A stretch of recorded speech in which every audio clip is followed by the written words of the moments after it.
Hello भाई, राम राम सब ने। आज हम हरियाणा के जो स्वतंत्रता सेनानी थे ना, वो ये टॉपिक पूरा करेंगे। तो हरियाणा में स्वतंत्रता सेनानी, ये पूरा टॉपिक अच्छी तरह से कवर करेंगे।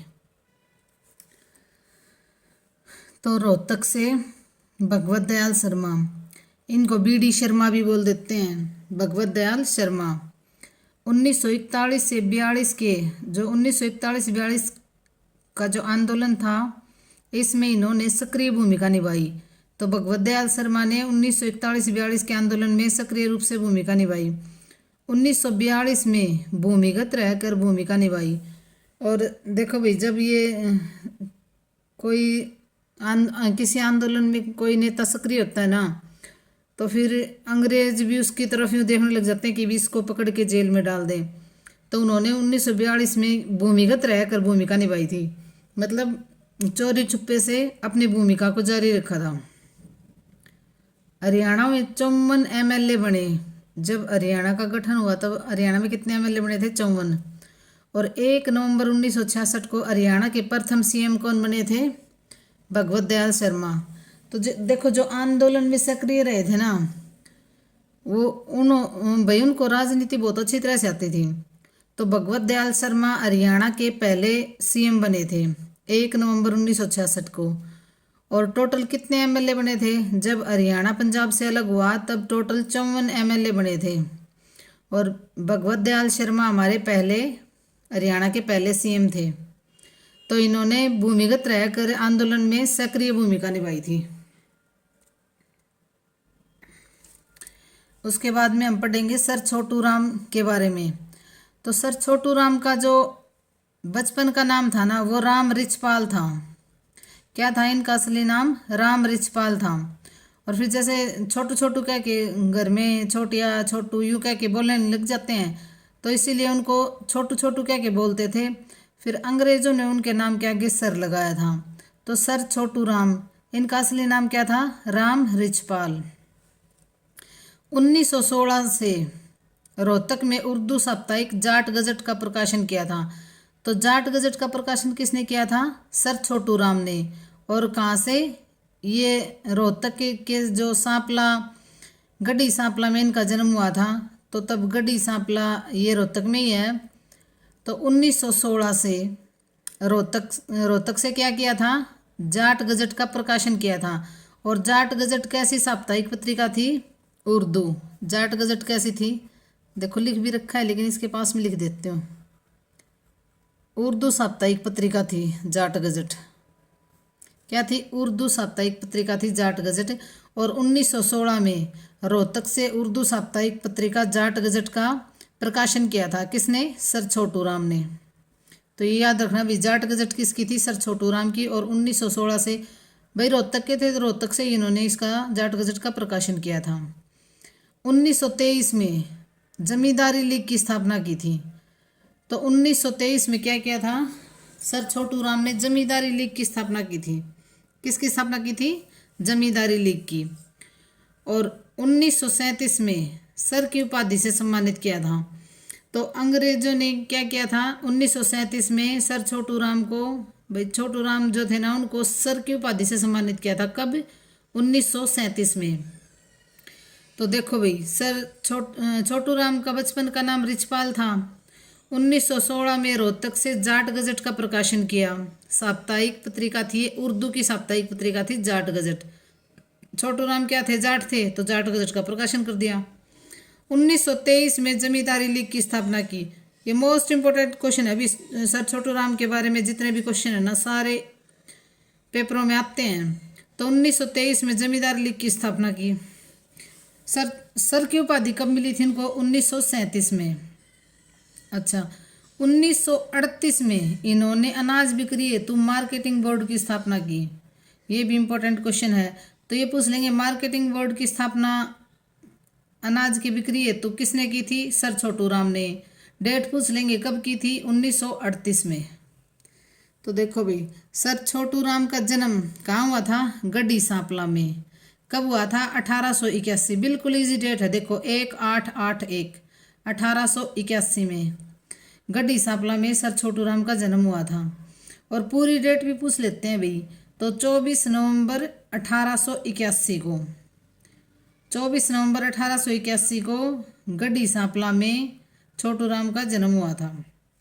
अच्छा, फिर इनकी पढ़ाई पूछ लेते हैं। तो इन्होंने LLB कहाँ से की थी? आगरा से। LLB इनकी कहाँ से हुई थी? आगरा से। 1903 में सेठ छाजूराम ने LLB का खर्चा उठाया। तो छोटू राम के LLB का खर्चा किसने उठाया था? सेठ छाजूराम ने। ये क्वेश्चन भी आया हुआ है, प्रीवियस ईयर क्वेश्चन पेपर है, ये पूछ लेंगे। छोटू राम की पढ़ाई का खर्चा जो LLB की थी उसका खर्चा किसने उठाया था? सेठ छाजूराम ने। LLB कहाँ से की थी? आगरा यूनिवर्सिटी से। ये भी पूछ लेते हैं, LLB कहाँ से की थी? आगरा यूनिवर्सिटी से। खर्चा किसने उठाया था? सेठ छाजूराम ने। अब इनकी राजनीतिक शुरुआत होती है। देखो भाई, 1916 में ये कांग्रेस के सदस्य बने थे। 1916 में क्या बने थे? कांग्रेस के सदस्य। और 4 साल बाद ही इन्होंने कांग्रेस त्याग दी थी। 1920 में कांग्रेस का त्याग कर दिया था। भाई कांग्रेस के साथ नहीं बनी होगी, विचार नहीं मिले, तो 1916 में कांग्रेस ज्वाइन की और 1920 में कांग्रेस त्याग दी। इनकी उपाधि क्या क्या थी? राव बहादुर। 1937 में सर की उपाधि नाइट और दीन बंधु। इनके नाम के आगे दीन बंधु सर छोटू राम लिखते हैं, तो ये दीन बंधु इनकी उपाधि थी। सर 1937 में सर की उपाधि मिली थी और इन्हें नाइट की उपाधि भी मिली थी और राव बहादुर की उपाधि भी इनको मिली थी। ये इनकी उपाधियां हैं। इनके नाम पे डी क्रस्ट यूनिवर्सिटी है। कहाँ? मुरथल सोनीपत में। मुरथल कहाँ पड़ता है? सोनीपत में। तो डी क्रस्ट यूनिवर्सिटी कहाँ है? मुरथल सोनीपत में। जाट एंग्लो संस्कृत खोला रोहतक में। तो जाट एंग्लो संस्कृत कहाँ खोला था? रोहतक में। भाई रोहतक के हैं तो रोहतक में ही ज़्यादा काम करेंगे। जाट गजट भी रोहतक से ही प्रकाशित किया था, जो उर्दू साप्ताहिक पत्रिका थी।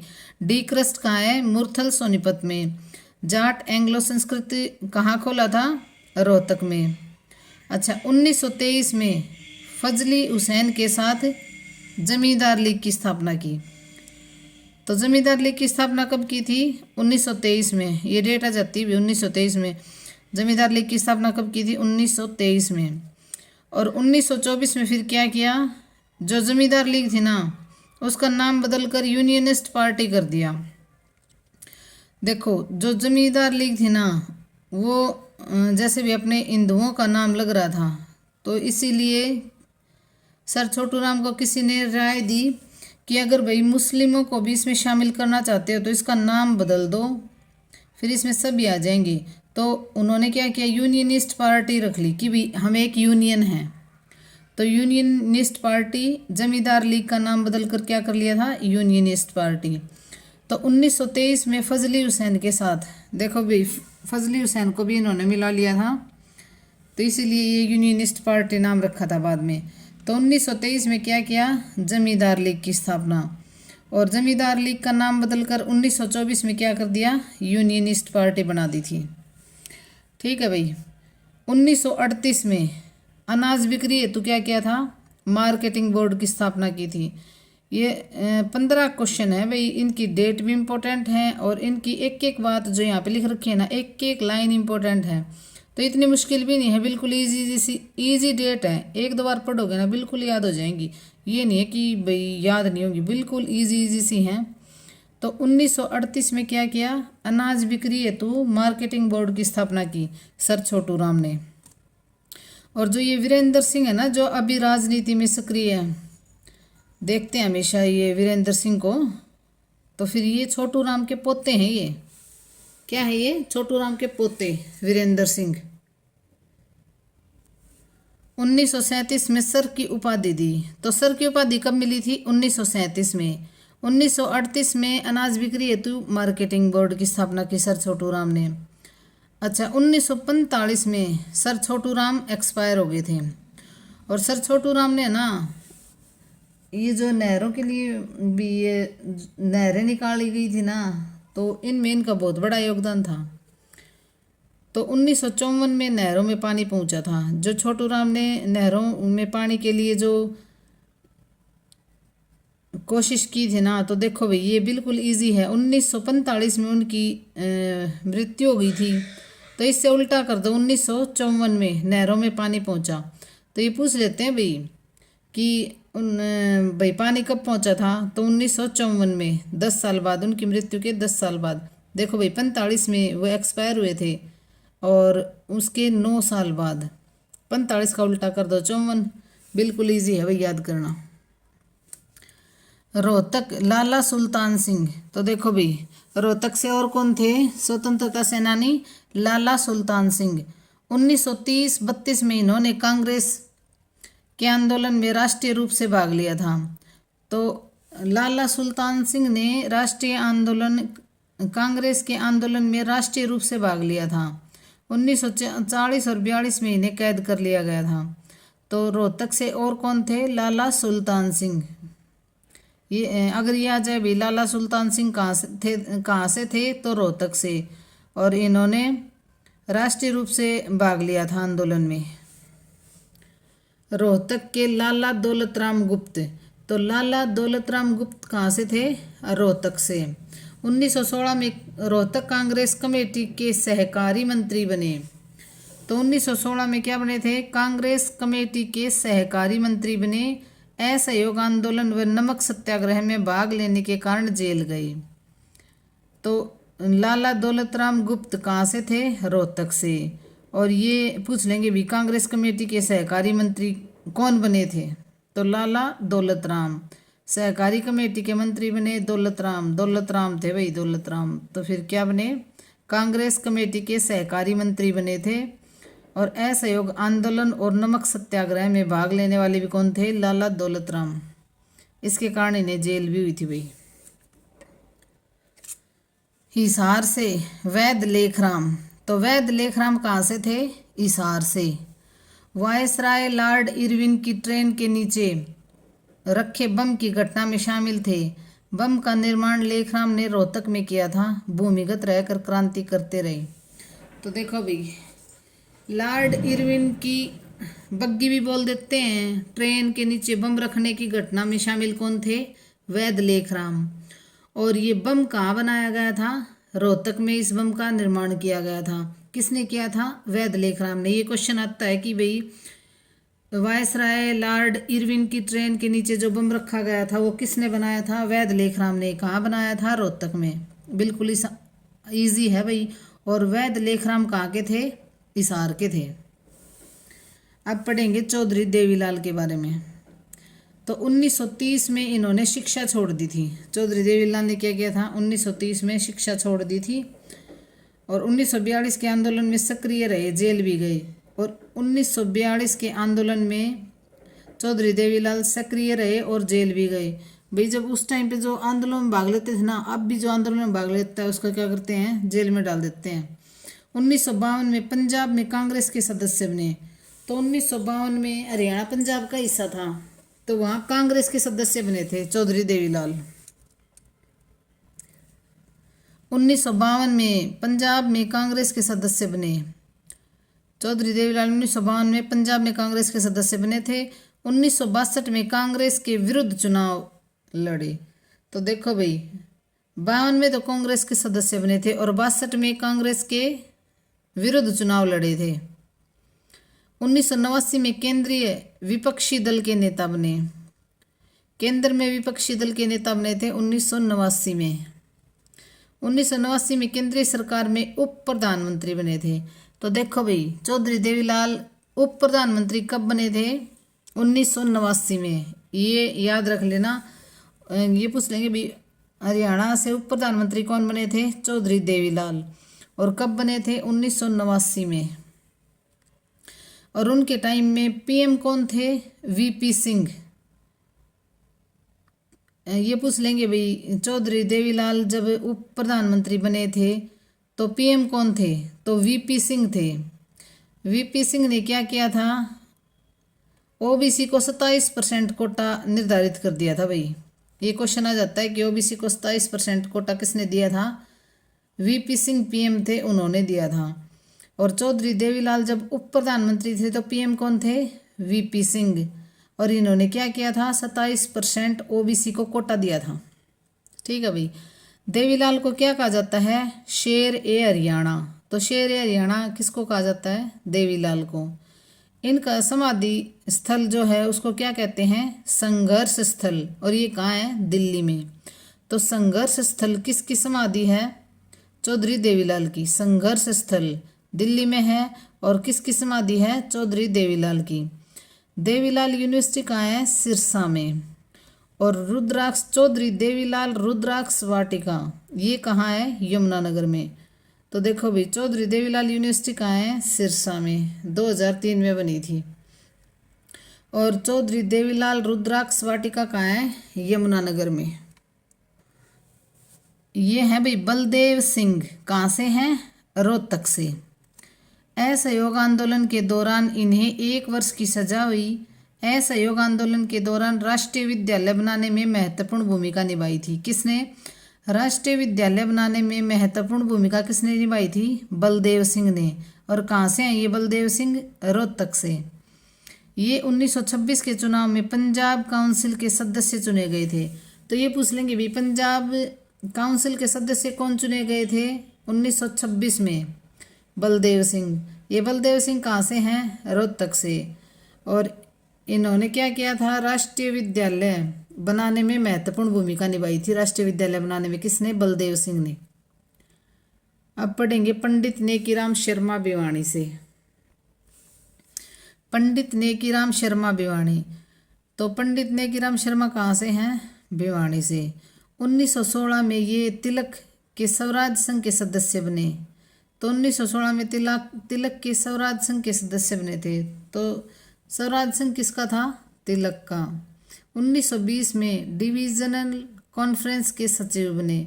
इन्होंने भिवानी से संदेश नामक साप्ताहिक पत्र निकाला।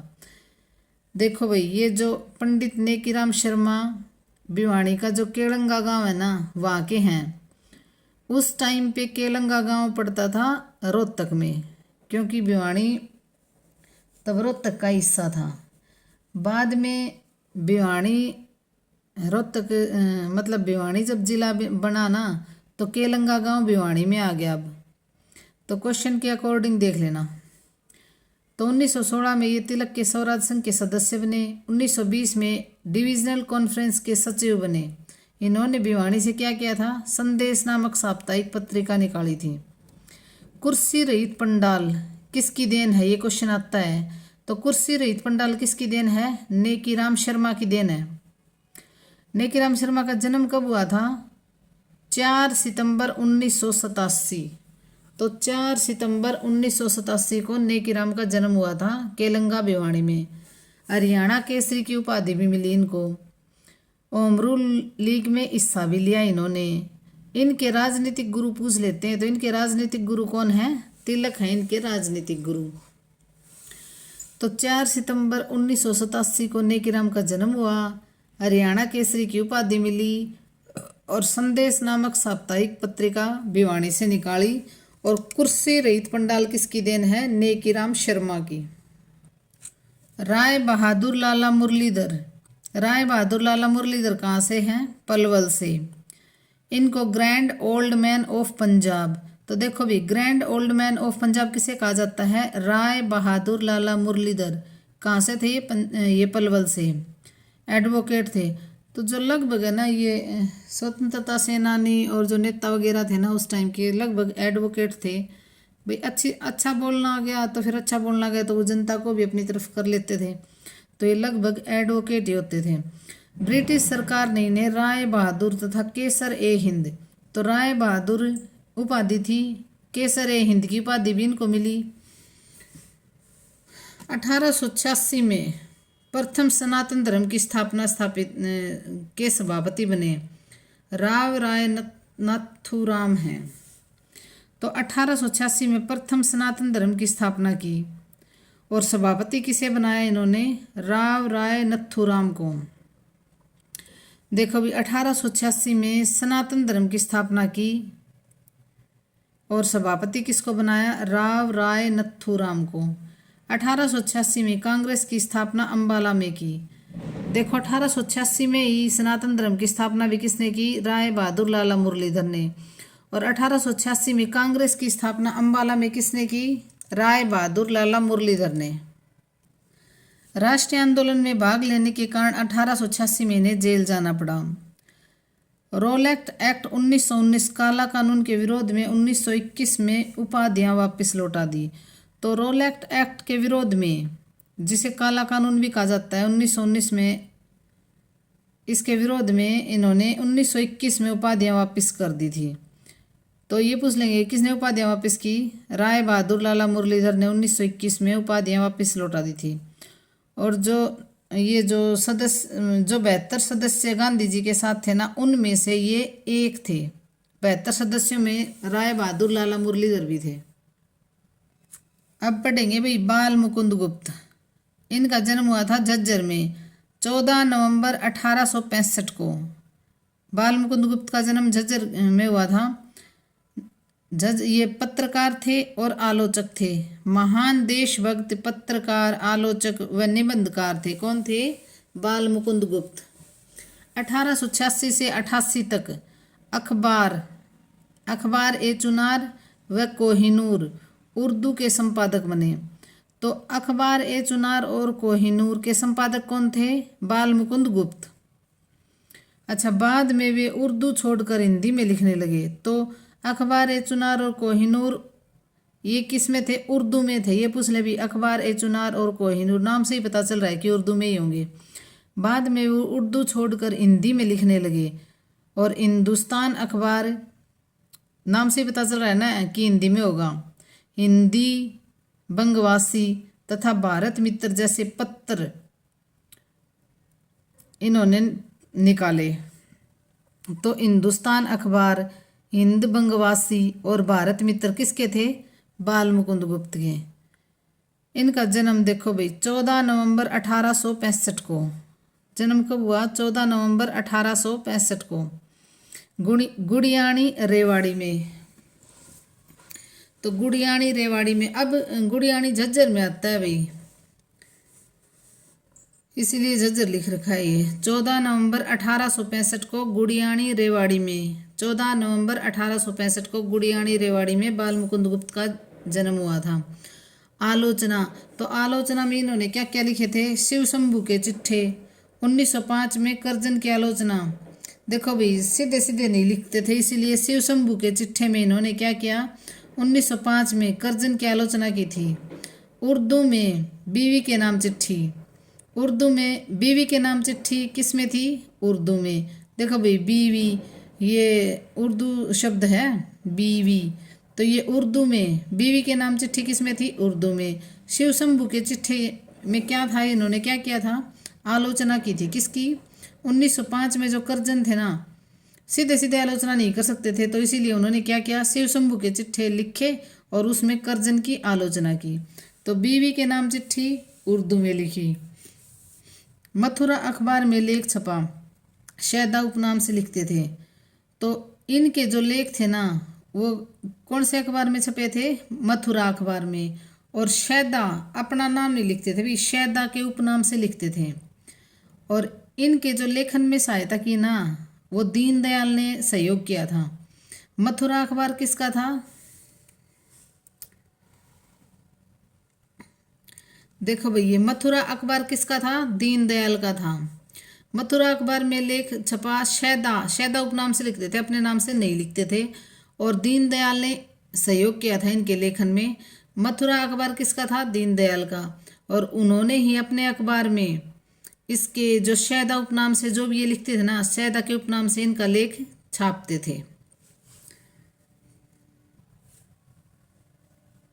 पंडित श्री राम शर्मा। देखो भाई, नेकी राम शर्मा थे भिवानी से। भिवानी वाले नेकी बहुत ज़्यादा करते हैं, इसलिए याद रख लेना, वहाँ पर बहुत ज़्यादा मंदिर हैं, तो नेकी करते हैं इसलिए तो मंदिर हैं। तो नेकी राम शर्मा कहाँ से हैं? भिवानी केड़ंगा से। और श्री राम शर्मा कहाँ से हैं? झज्जर से। इनका जन्म 1899 में इनका जन्म हुआ। इन्होंने कांग्रेस के 5 सत्याग्रहों में, तो देखो ऐसे याद कर लो भाई, श्री राम शर्मा, पंडित श्री राम शर्मा, राम का नाम लेके, और जो कांग्रेस के 5 सत्याग्रह थे ना, उनमें ये कूद पड़े। जैसे 1922, 30, 32, 41, 42 में भाग लिया, 7 वर्षों तक जेल में रहे, तो ये पूछ लेंगे भी पांचों जो सत्याग्रह है, जो आंदोलन थे, उनमें भाग लेने वाले कौन थे? पंडित श्री राम शर्मा। और ये कहाँ से थे? झज्जर से। तो राम का नाम लेके पांचों आंदोलनों में कूद पड़े थे। अब आप भूलोगे नहीं, याद रह जाएगा। 1923 में रोहतक से आज़ादी के समर्थन में उर्दू और हिंदी में हरियाणा तिलक नामक साप्ताहिक पत्र निकाला। तो संदेश नामक पत्रिका किसकी थी? नेकीराम शर्मा की। और हरियाणा तिलक नामक साप्ताहिक पत्रिका किसकी है? श्री राम शर्मा की। हरियाणा तिलक, श्री राम। तिलक किया श्री राम, श्री राम को तिलक किया और पांचों आंदोलनों में कूद पड़े। कौन? श्री राम शर्मा। तो श्री राम तिलक, हरियाणा तिलक किसकी है? श्री राम शर्मा की। हरियाणा का इतिहास, तो पांचों आंदोलनों में कूदा तो क्या हुआ? हरियाणा का इतिहास लिख दिया, ये भी इनकी थी। हरियाणा के नवरत्न का लेखन किया। तो हरियाणा तिलक, हरियाणा का इतिहास और हरियाणा के नवरत्न किसके हैं? श्री राम शर्मा के। हरियाणा तिलक साप्ताहिक पत्रिका, श्री राम शर्मा झज्जर। तो हरियाणा तिलक साप्ताहिक पत्रिका किसकी है? श्री राम शर्मा की। और हरियाणा का इतिहास भी उन्होंने ही बना दिया, पांचों आंदोलनों में कूद पड़े राम का नाम लेके। और हरियाणा के नवरत्न भी श्री राम शर्मा ही हैं। तो देखो, हरियाणा तिलक, हरियाणा का इतिहास और हरियाणा के नवरत्न किसने लिखे थे? श्री राम शर्मा ने। और इनको grand old man of Haryana, देखो भाई, grand old man of Haryana कौन थे? श्री राम शर्मा। और grand old man of Haryana तो थे श्री राम शर्मा। और grand old man of Punjab कौन थे? राय बहादुर लाला मुरलीधर, जो पलवल से थे। 28 दिसंबर 1885 को कांग्रेस की पहली बैठक मुंबई के गोकुलदास कॉलेज में हुई। तो 28 दिसंबर 1885 को कांग्रेस की पहली बैठक कहाँ हुई थी? मुंबई में। और गोकुलदास कॉलेज में, ये पूछ लेते हैं भाई। 1886 में अंबाला में बनी शाखा। तो अंबाला में पहली शाखा 1886 में किसने खोली थी? राय बहादुर लाला मुरलीधर ने पहली शाखा खोली। ये पहले ही पढ़ा दिया मैंने आपको। अब पढ़ेंगे स्वामी दयानंद सरस्वती। 1875 में आर्य समाज की स्थापना की मुंबई में। तो स्वामी दयानंद ने 1875 में, ये डेट आ जाती है 1875, आर्य समाज की स्थापना किसने की? स्वामी दयानंद सरस्वती ने। और कहाँ की थी? मुंबई में। मूल नाम क्या था इनका? मूल शंकर तिवारी। तो दयानंद सरस्वती का मूल नाम क्या था? मूल शंकर तिवारी। जन्म कहाँ हुआ? गुजरात में। मृत्यु कहाँ हुई? राजस्थान में। देखो भाई, गुजरात और राजस्थान पास पास लगते हैं ना, तो जन्म गुजरात में और फिर मृत्यु जाके राजस्थान में। गुरु कौन थे? विरजानंद। विरजानंद कहाँ के थे? मथुरा के। शुद्धि आंदोलन चलाया। स्वामी दयानंद सरस्वती ने कौन सा आंदोलन चलाया? शुद्धि आंदोलन चलाया।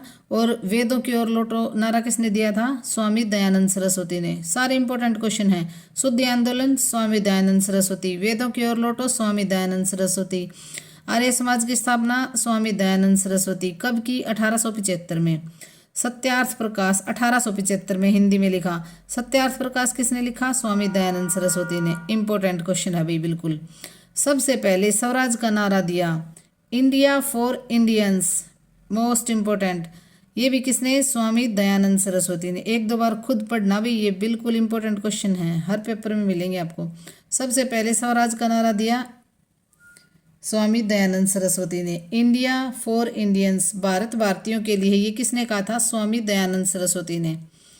1878 में हरियाणा में रेवाड़ी में आए, गौशाला बनाई। तो कितने दिन रुके थे? 17 दिन। जमीन किसने दी थी रेवाड़ी में गौशाला के लिए? युधिष्ठिर राव ने। किसने दी थी? युधिष्ठिर राव ने। 1880 में दयानंद रेवाड़ी आए। 1878 में तो आए थे गौशाला बनाने के लिए, और फिर 1880 में दोबारा फिर आए थे। 1871 में पहली बार अंबाला आए। तो देखो भी, सबसे पहले स्वामी दयानंद सरस्वती कहाँ आए थे? 1871 में पहली बार अंबाला आए थे, और 1878 में आए थे गौशाला बनाने के लिए रेवाड़ी में। फिर दोबारा आए थे 1880 में, फिर आए थे रेवाड़ी। तो 1871 में पहली बार अंबाला आए थे। आर्य समाज शाखा रेवाड़ी में भी खोली। सेक्रेटरी किसको बनाया? लाला लाजपत राय को। तो देखो भी, आर्य समाज की शाखा कहाँ खोली? रेवाड़ी में। गौशाला खोली 1878 में, और फिर आर्य समाज की शाखा भी खोली रेवाड़ी में, और सेक्रेटरी किसको बनाया? लाला लाजपत राय को। और गौशाला के लिए जमीन किसने दी? युधिष्ठिर राव ने। अब पढ़ेंगे भी लाला लाजपत राय के बारे में। मोगा वाला पंजाब में इनका जन्म हुआ था लाला लाजपत राय का। पिता उर्दू और फारसी के अध्यापक थे। तो पिता उर्दू और फारसी के अध्यापक थे, ये क्वेश्चन आया हुआ है भाई। 1886 में क्या किया? हिसार में आर्य समाज की स्थापना की। तो देखो आर्य समाज की शाखा रेवाड़ी में खोली ना, तो सेक्रेटरी किसको बनाया था? लाला लाजपत राय को। वहाँ से उन्होंने एक्सपीरियंस लिया और 1886 में हिसार में आर्य समाज की स्थापना कर दी। कहाँ? हिसार में 1886 में लाला लाजपत राय ने। तायल बंधुओं ने हेल्प की, खर्चा उठाया। तो देखो भी ये नहीं है कि भी इन्होंने लाला लाजपत राय ने आर्य समाज की स्थापना कर दी तो ये खुद खर्चा उठाएंगे, नहीं, इतना किसी का वो नहीं होता कि भी अकेला आदमी कर लेगा सब कुछ। तो इसका खर्चा किसने उठाया था? तायल बंधुओं ने आर्य समाज की शाखा खोलने में हेल्प की, खर्चा उठाया। तो तायल बंधु कौन थे? चंदूलाल, हरीलाल और बाल मुकुंद। तो ये तायल बंधु कौन थे? चंदूलाल, हरीलाल और बाल मुकुंद। ये क्वेश्चन आया हुआ है भाई। चंदूलाल, हरीलाल और बाल मुकुंद तायल बंधु थे। इन्होंने क्या किया था? हिसार में जो आर्य समाज की स्थापना की थी लाला लाजपत राय ने, उसमें खर्चा उठाया था। 1880 में गवर्नमेंट लॉ कॉलेज लाहौर से पढ़ाई की। तो देखो छोटू राम ने कहाँ से पढ़ाई की थी? आगरा से लॉ की। और इन्होंने कहाँ से की? 1880 में गवर्नमेंट लॉ कॉलेज लाहौर से पढ़ाई की थी। और 1886 में ये फिर हिसार लौटे थे। 1880 में गवर्नमेंट लॉ कॉलेज से मतलब लाहौर से पढ़ाई की, 1886 में हिसार लौटे। 30 अक्टूबर 1928 को साइमन कमीशन के विरोध में सिर में चोट लगने लगी इनको। तो 1928 में साइमन कमीशन के विरोध में इनके सिर में चोट लग गई थी। और 17 नवंबर 1928 को लाला लाजपत राय की मृत्यु हो गई थी साइमन कमीशन का विरोध करते हुए। सनातन धर्म सभा। झज्जर के पंडित दीनदयाल शर्मा झज्जर से अखबार ए आम निकाला। तो सनातन धर्म की सभा में देखो भाई, पंडित दीनदयाल शर्मा कहाँ से थे? पंडित दीनदयाल शर्मा कहाँ से थे? झज्जर से। उन्होंने अखबार रिफा ए आम निकाला। दीनदयाल शर्मा ने रिफा ए आम निकाला। झज्जर में जन्म गुरु स्वामी नारायण। गुरु कौन थे? स्वामी नारायण। रिसाल किसे कहते थे? अखबार को बोलते थे। जब भाई एक उर्दू का शब्द होगा, अखबार को बोलते थे। रिसाल किसको बोलते थे? अखबार को।